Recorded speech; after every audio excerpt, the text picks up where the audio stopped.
আমি একজন সৌদি প্রবাসীর বউ। সারাদিনের সব কাজ শেষ করে রাতে স্বামীর সাথে কথা বলি। সেদিন রাতে স্বামী আমার বারবার কল দিচ্ছিল।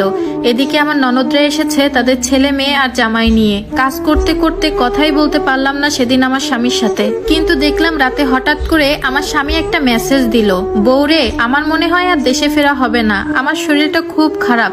তখন আমি পাগলের মতো কল ব্যাক করলাম। ভিডিও কলে তার মুখটা দেখে আমার কলিজাটা কেঁপে উঠলো। আমার স্বামীর নাক দিয়ে রক্ত পড়তেছে ফোটায় ফোটায়। আমার স্বামীর কষ্টের টাকায় এত আয়োজন, অথচ সেই মানুষটার এই অবস্থা দেখে চিৎকার দিয়ে বললাম, তোমার নাকে রক্ত কেন, তোমার কি হয়েছে? সে কোনো মতে বলল আমাকে, আজ বিল্ডিং এ কাজ করতে যেয়ে উপর থেকে নিচে পড়ে গেছিলাম, কেউ দেখেনি, খোঁজও নেয়নি। হুঁশ ফিরে দেখি আমি ইটের উপর পড়ে আছি। আমার কোমরে আর বুকের পাঁজরে অসহ্য ব্যথা। কোনো মতে কয়েকজনকে ডাকাডাকি করে কাছে আনলাম। কয়েকজন মিলে আমাকে হাসপাতালে নিয়ে গেল। ডান পাঁজরের 4টা রিবস ভেঙে গেছে। অনেক টাকা লাগবে চিকিৎসায়। এখন তো মাসের শেষ, সব টাকা কিছুদিন আগে বাসায় পাঠালাম। চিকিৎসা করতে আমার অনেক টাকা লাগবে। তখন আমি কাঁদতে কাঁদতে বললাম, তুমি আগে চিকিৎসা করার ব্যবস্থা করো। আমার যাবতীয় সব সোনাদানা বিক্রি করে হলেও তোমার চিকিৎসা করাবো আমি। আমার কান্নায় মোটামুটি তখন সবাই চলে আসে। আমি তখন সবাইকে হাত জোর করে বলি একটু সাহায্য করতে। তখন আমার ননদ মুখের উপর বলে দিল, তাদের পক্ষে এখন কোনো কিছু দেওয়া সম্ভব না। অথচ ছোটবেলা থেকে তাদের পড়াশোনা, বিয়ে, সংসারের যাবতীয় জিনিস আমার স্বামীর টাকায় সাজানো। তখন আমার শ্বশুর আমাকে কিছু টাকা দেন। আমার শাশুড়িও কাঁদতে কাঁদতে তখন অসুস্থ হয়ে যান। আমি পাগল প্রায় অবস্থা। পরের দিন থেকে তার সাথে কোনো রকম যোগাযোগ করতে পারতেছিলাম না। আমার বুকের ভেতরটা দুমড়ে মুচড়ে যাচ্ছিল।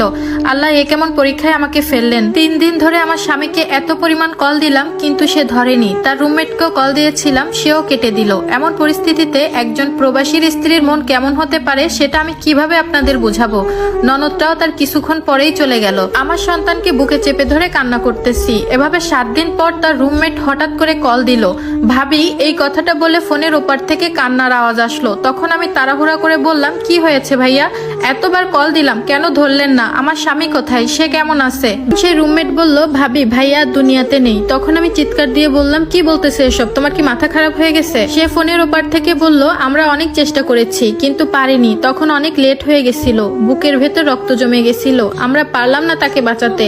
আপনি শুধু কল দিচ্ছিলেন, ধরিনি আমরা সবাই কান্না করতেছিলাম।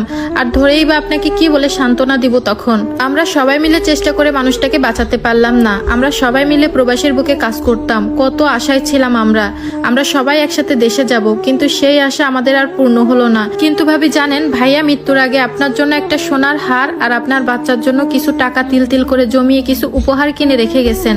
দেশে লাশ পাঠানোর ব্যবস্থা চলতেছে, সামনের সপ্তাহে চলে যাবে। এই কথা তার মুখ থেকে শোনার পর আমি নিস্তব্ধ হয়ে যাই। তখন আমার 3 বছরের বাচ্চাটা এসে বলতে